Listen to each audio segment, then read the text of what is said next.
Venezuela की राजधानी Caracas में आए 1 मिनट के अंतराल में 2 भीषण भूकंपों से भारी तबाही हुई, जिसमें 10,000 से ज्यादा लोगों के मारे जाने की आशंका है। पहला भूकंप 7.1 और दूसरा 7.5 तीव्रता का था, जिसने देश में एक सदी का रिकॉर्ड तोड़ दिया। अमेरिकी भूवैज्ञानिक सर्वेक्षण यूएसजीएस के अनुसार इस आपदा में भारी जनहानि और भयंकर नुकसान होने का अनुमान जताया गया। राष्ट्रीय अवकाश होने के कारण लोग घरों में मौजूद थे, जिससे हताहतों की संख्या अत्यधिक होने का डर है। कई बहुमंजिला इमारतें जमींदोज हो चुकी हैं। गृह मंत्री डियोसदादो कबुलो ने आपातकाल लागू करते हुए लोगों से तुरंत घर खाली करने की अपील की। ये भीषण प्राकृतिक आपदा स्थानीय समयानुसार बुधवार शाम 6:04 पर आई। अमेरिकी भूवैज्ञानिक सर्वेक्षण के मुताबिक पहले भूकंप का केंद्र देश के कैरेबियन तट पर स्थित मोरोन इलाके के पश्चिम में था, जो कि राजधानी काराकास से करीब 168 किलोमीटर दूर है। इस भूकंप की गहराई जमीन से 13 किलोमीटर नीचे थी। इसके ठीक 1 मिनट बाद आए दूसरे और अधिक शक्तिशाली 7.5 तीव्रता वाले भूकंप का केंद्र मोरून से 16 किलोमीटर दक्षिण पश्चिम में महज 10 किलोमीटर की गहराई पर था। कम गहराई और अत्यधिक तीव्रता के कारण इन झटकों ने बड़े पैमाने पर विनाश किया। भूकंप के झटके वेनेजुएला के कई अन्य राज्यों में भी बहुत तीव्रता से महसूस किए गए।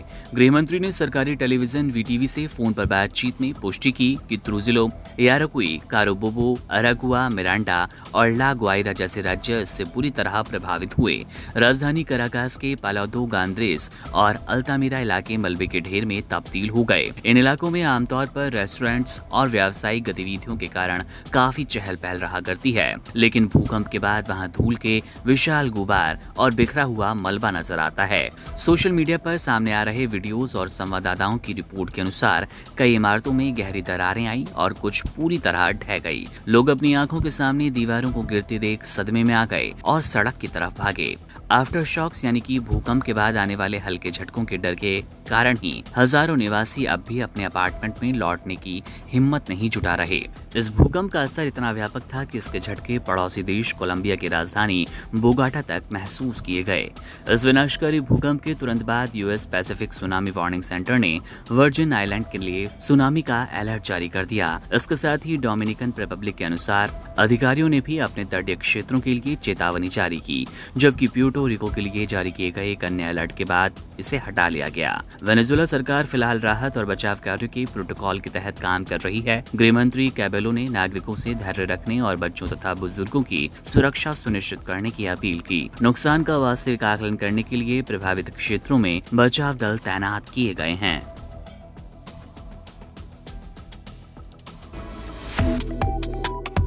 वन इंडिया को सब्सक्राइब करें और कोई भी अपडेट मिस न करें। अभी वन इंडिया ऐप डाउनलोड करें।